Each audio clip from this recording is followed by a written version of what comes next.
So there's a wide variety of enemies in the game. So we have kind of like the more common enemy type, which we call the Hollow Walker. So it's these kind of humanoid bipedal white enemies that you can see here with the holes in their faces and their chests and whatnot. So obviously there's a reason why they're called Hollow Walkers, and there's different types of them and different kind of tiers of strength and powers. But when you're facing pretty much the biggest threats in the game, it's what we call like a dual entity. So it's like a Hollow Walker has a haze inside of it. So it's when the haze is present. I'm not going to get into the details right away of what the haze represents. It's all part of the lore and what you will figure out in the game. But when you're facing a combo like these dual entities, and it can go to like 3 of them, 4 of them, there's the herders, there's the fervents, and different types like that. But that's when you really need to master the combat system. That's when you start having to use all the tools and techniques at your disposal. The drone has tons of skills to upgrade it, and the drone is very much your little sidekick to help you in fighting multiple enemies at a time. He's not a sidekick in the sense where he talks and he has an AI. He's very much a drone that has its own protocol to do this crowd management during the combat. So you have your different weapons, you have your limbic skills, attack to weapons, which is basically you consider as your magic, even though in the game it's not considered magic, there's kind of like a scientific base to them. But that's when you really need to master all the little subtleties of the combat system, use all the tools in your arsenal and at your disposition, and get in the melee with these kind of dual or triple or quadruple entities and being able to manage them and be victorious. It's in Akasa Marshes. It's quite a ways from here. So one of the tools that we're providing you to still kind of help you a bit and manage this 1-1 kind of like knowledge ratio is your data pad. Think of it as a bit your investigation wall, if you want, but in a digital 90s format. So your clues, your leads, the important people that are related to your investigation, trying to find your parents and a lot more eventually, are all stored here. They're linked together by the relationships, and now it's up to you to go and investigate about them.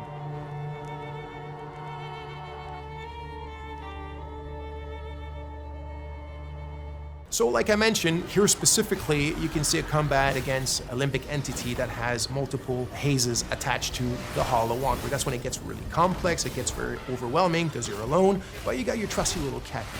So you need to use its skill. So for example, Cappy has a skill where you can distract an entity, either a haze or a Hollow Walker. You can use the forward charge, which is one of my favorite. You also have the Typhoon. You have the super dash skill, which is another one of my favorites. So you can start dashing sideways, forward, backwards, really, really fast. It gives you like this Japanese action game style. And then you also have your limbic skill. So you need to find the glyphs in the game and you need to attach them to your weapons. And this is when you start getting powers that come from these weapons that allow you to take care of these enemies in much more powerful and kind of like impressive ways. That's when the VFX and the sound effects all come together and give you this combat bang that we all like and love. Okay, so now let's take a little pause from the combat and let's go back to the investigation and the exploration. So, like I said, there's no silver plattering. There's none of these kind of like fly-by-wire. It's up to you to figure out what your kicker is. What I mean by kicker is what you're supposed to achieve at this specific moment, what you're actually looking for, where to look for it, and how to look for it, right? Remy and the players are at a ratio of information which is 1-1. So here's another scene or another section that could be considered part of our player plattering philosophy. So here's a puzzle, and there's obviously a solution to the puzzle, but nothing eventually is going to tell you, if the player ends up kind of like taking a bit of time to find a solution. There's not going to be any artificial kind of ways that are going to help him or tell him what to do. Remy's not going to start talking to himself, or i.e. talking to the player with, little clues and whatever. It's really up to you to figure them out. And in the way that the player plattering is inserted in this, we have a good example here with your trusty drone named Cappy. By the way, you can tell now that Remy has his poncho and he has his sword and he has his drone. So it's after he's acquired them, right? Because at the beginning of the game, you saw he was not dressed like that. Now there's a reason why he ends up dressed like this. There's a reason why he needs these things, this equipment, but we don't need to get into these details today. So anyway, there's an ancient language in the country and you kind of find it throughout the game.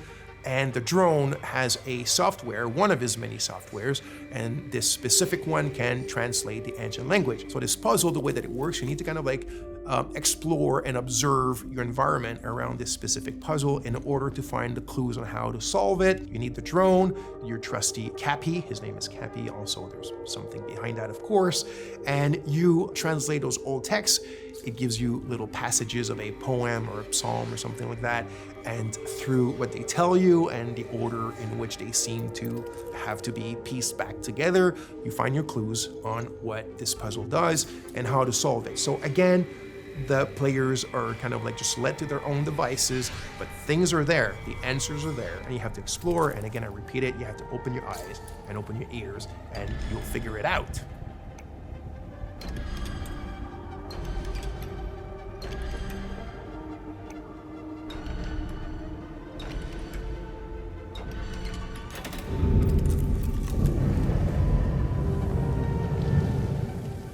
So by now, you've seen a lot of what I guess is like exploration and looking around and talking to people and doing puzzles and all that kind of sweet stuff. But if you've seen the trailer, you of course notice that there's another big aspect to the game, which is third-person melee combat. So we like to say that the game is 50% exploration and 50% combat. The game is not at all only about combat, and it's definitely not at all just walking around and figuring stuff out. It's the combination of both, and we also think that the way that we've combined them is quite refreshing and quite unique in Hell Is Us. So, like I said, combat is an integral part of the game. I do want to emphasize now that we're not a Souls-like game. The game is a lot more mid-core. It's have fun, get in it, and hack and slash. It doesn't mean it's easy. It's not overly hard. There's a learning curve, there's subtleties, there's little things that we've invented just for the flair and the flavor of Hell Is Us. It's very crunchy. I think the friction is pretty good, and I hope you'll enjoy it. So as you can see here, some of the areas can be quite wide opened. This one here called the Casa Marshes is one of the bigger ones.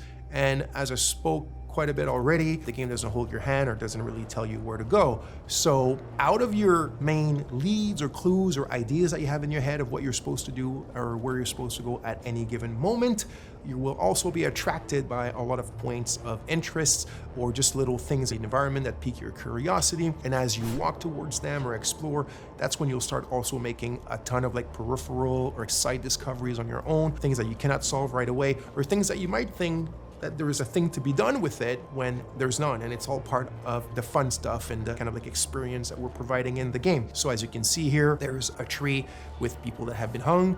Like I said, this takes place during a very vicious civil war between two different ethnicities in the countries that are still basically the exact same people. And you found this tree. It's actually not part of the Golden Path or not part of something tremendously important in the game, but there's still something around it. There's still something to be found, and it's probably linked to more stuff that you can do in relation to it. But that you had to do your own exploration to find it, and even more of your own exploration and investigation to figure out what it's linked to and what you can do from it if you want.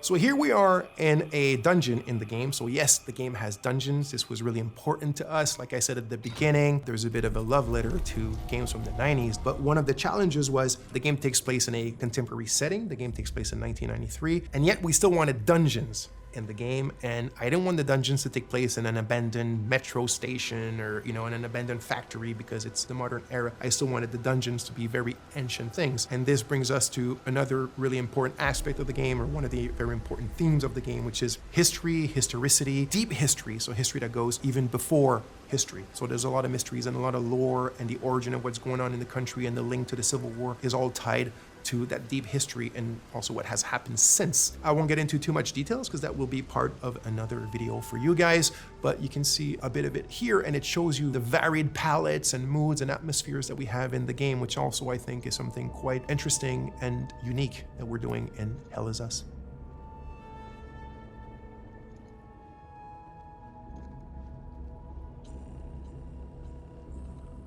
Hi everyone, my name is Jonathan Jacques Belatet. I'm the creative director and the art director on Hell Is Us. I hope you enjoyed the trailer that you've seen recently. Today we're back in the spotlight. We're gonna show you a bit of gameplay, a bit more than what you've seen in the trailer, and I hope that you will enjoy this part greatly. All right, so let's start with the basics. So Hell Is Us is set to be released in 2025. It's for pretty much everything. So Xbox Series X, PlayStation 5, and PC. So the game is a bit of a take back to games from the 1990s. We're a team of passionate people. The average on the team is like 20 years of development experience. So we're from a different generations, and we have a lot of love for how the games in the 90s were made and how they were played and experienced, especially the fact that there was no hand-holding, there was no silver plattering. You kind of had to figure stuff out by yourself. You were really in control of your exploration and your own discoveries, and this is what we're trying to do in Hell Is Us. Obviously with modern flair and kind of like modern knowledge of game design and whatnot, but very much puts you back in the driver's seat of your experience and of your exploration, and then the result and the joy of your discoveries. So Hell Is Us takes place in a country called Hadia. Hadia is in the grips of a vicious civil war. You play the role of Remy. Remy is actually from Hadia. He was born there, but his mom smuggled him out at the age of 5, like it sometimes happens in those countries. And what I mean by that is Hadia is a hermit state, is a turtle state. It's completely closed off on itself. Nobody goes out, nobody comes in, and that's why Remy's mom decided to smuggle him out so he can have a better life. He grew up in the foster home system, or the foster system in Canada. He's always wanted to come back to Hadia. He wants to find his parents again. He wants to kind of like confront them. He's got a lot of questions for them. He understands why they abandoned him, but yet, abandonment is pretty much the biggest trauma that a child can have.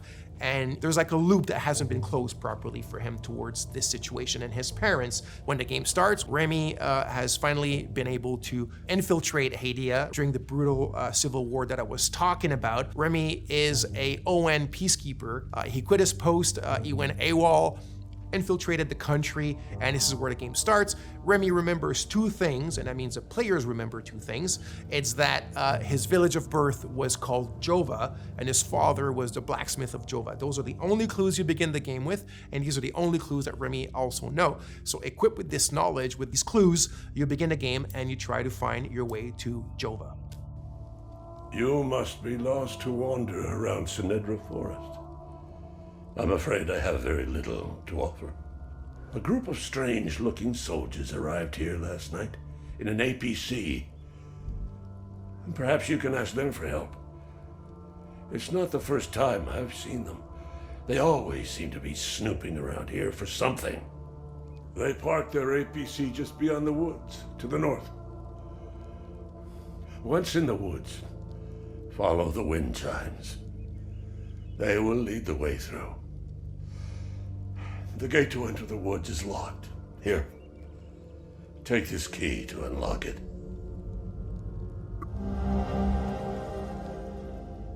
Okay, so let's talk about this design philosophy that I've mentioned earlier, which is, I said the word silver plattering, is something that I had been thinking about for quite a few years, and the team as well, which is, if you look at modern day or contemporary adventure games and RPGs, pretty much everything is given to you on a silver platter. What I mean by that is when you explore, everything appears in front of you. You have your compass on top of you that's like a sixth sense, like a magical sense that detects, all the caves and all the cool stuff around you and the towers and this and whatnot.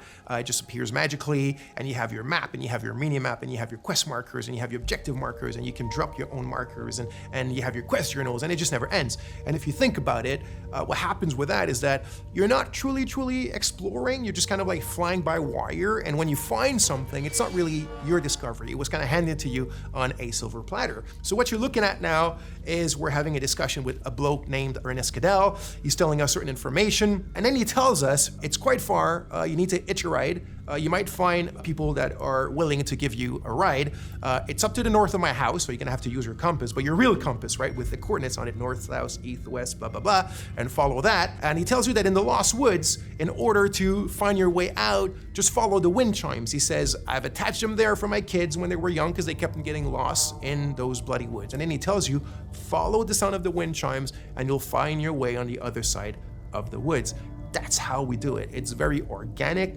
It's very realistic. Someone in real life could have told you the exact same thing. So the environments, the visuals of the game are not just there to illustrate, they're there to communicate. So you need to play the game, you need to open your eyes, you need to open your ears to what NPCs tell you, and you'll find your way, and you'll discover things, and you will truly own your discoveries and the great joy that comes with that.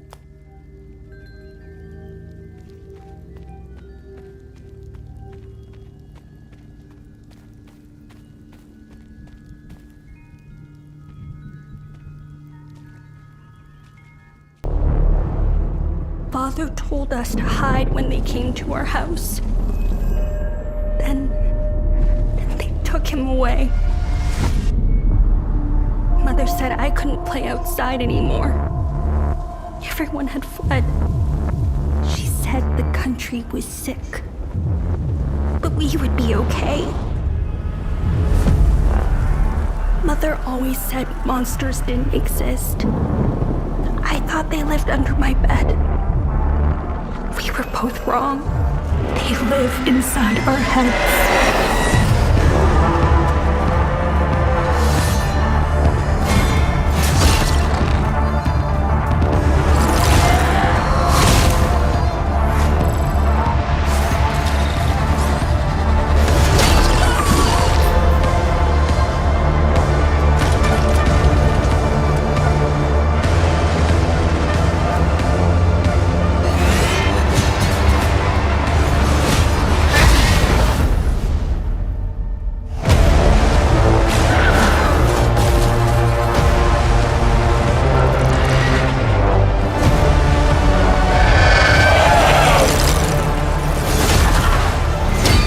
History. But their lies intoxicated you. You burned our homes and slaughtered our families. No longer am I frozen in terror, grief, and rage. Now all I feel is the ecstasy of revenge. Grief and rage. The ecstasy of revenge. Terror, all I feel.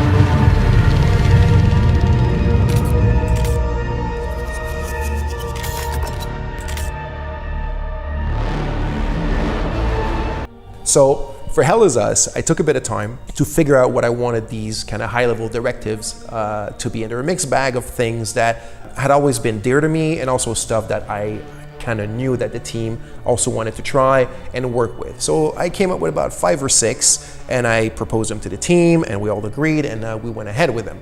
So the first one at the top of the list is exploration and discovery. When it's truly player driven, when it's like player cognitive abilities that are putting 2 and 2 together to discover the secrets of the game through your exploration. So the second one is pretty much I guess the main theme of the game. It's human emotions and passions, and specifically how they relate to human conflicts, all the horrors and the atrocities and the bloodshed that we can bring upon one another. The third one is the Civil War, and as you can see, this relates right away to the second one about the passions and the emotion. The fourth directive was the combat system of the game had to be a third-person melee combat with melee weapons. The fifth directive was that the game had to take place within a contemporary setting. As you can see, this brought a bit of a challenge how to justify the third-person melee combat in a contemporary setting. And the sixth one is I wanted to make sure that the enemies in the game were not humans and we would not bring any harm to human beings. So now that we had our set of directives, we were ready to really sit down and create the game, and then we created the story, and this brought us the 3 distinct narrative layers that we have in the game. The first narrative layers is the Civil War. It's the main backdrop of the game. It's caused by ethnic divides, religious divides, cultural divides, political divides, and also historical divides. The second narrative layer is about the calamity. So the calamity is a bit of a kind of like metaphysical phenomenon that's taking place in the country, and the hero and the player, as they enter the game world, obviously they're aware that there's a civil war, but the hero doesn't know that there's also the calamity, and really rapidly he will come face to face with it. So why is it here? Where is it from? What is it connected to? And what's its link with the people, the civil war, and the history of the country? The third narrative layer is the family. So this is something that's really dear to me, and mostly when we look at it through the lens of conflicts, war, civil war, and whatnot, because families are often one of the first victims of conflicts, especially children as well. But our hero was actually born in the hermit state, but his parents smuggled him out when he was 5 years old. He's always wanted to come back because he's got questions, right? He wants to know, who they are, why did they abandon him, and also who is he, because he's missing that part of himself that your parents kind of provide you. So all these three narrative layers are different, but they intertwine. One of them is the one that truly brings you through the main story, but since the game is fairly open-ended and non-linear, the players are free to oscillate between these three layers as they see fit, and kind of put them together to form the big picture of the game and the entire puzzle, or almost the entire puzzle, to make sense of what's going on inside this country. Hell Is Us is an upcoming action-adventure game developed by Rogue Factor and published by Nacon. Set in a war-torn country dealing with the appearance of mysterious supernatural entities, Hell Is Us combines exploration, combat, and narrative-driven gameplay in a dark and intriguing world. The game takes place in a semi-open world where a country ravaged by civil war also experiences a strange, supernatural event. Mysterious artifacts and creatures start to appear, and players will need to explore and survive in this hostile environment. Hell Is Us follows the protagonist, who is sent on a journey to uncover the origins of the supernatural phenomenon, while also grappling with their own personal history. The narrative weaves between the devastation of war and the eerie forces now inhabiting the land. The game emphasizes melee combat, with players needing to fight against various supernatural entities using specialized weapons. Combat is expected to be visceral and strategic, requiring players to adapt to the unpredictable nature of their enemies. The semi-open world design focuses on discovery and survival. Players will explore ruined cities, forests, and other landscapes impacted by both the war and the supernatural occurrences. There is an emphasis on exploration without the use of traditional markers or guides, encouraging players to find their own path. Hell Is Us is visually striking, with a dark, moody atmosphere that complements its blend of war-torn landscapes and supernatural horror. The use of lighting and environmental storytelling enhances the eerie and ominous tone of the game. The game is directed by Jonathan Jacques Beltet, known for his work on Deus Ex, Human Revolution, and Deus Ex, Mankind Divided. This brings a strong pedigree to the development team, particularly in designing complex and immersive worlds. Hell Is Us is shaping up to be a unique blend of narrative-driven action-adventure gameplay, with a focus on atmosphere, exploration, and supernatural elements. Players can expect a tense and eerie journey through a world ravaged by both war and otherworldly forces. The game will be released in 2025 on PC, PS5, and Xbox Series X and Series S. Now you can enjoy the screenshots without any interruption. Enjoy.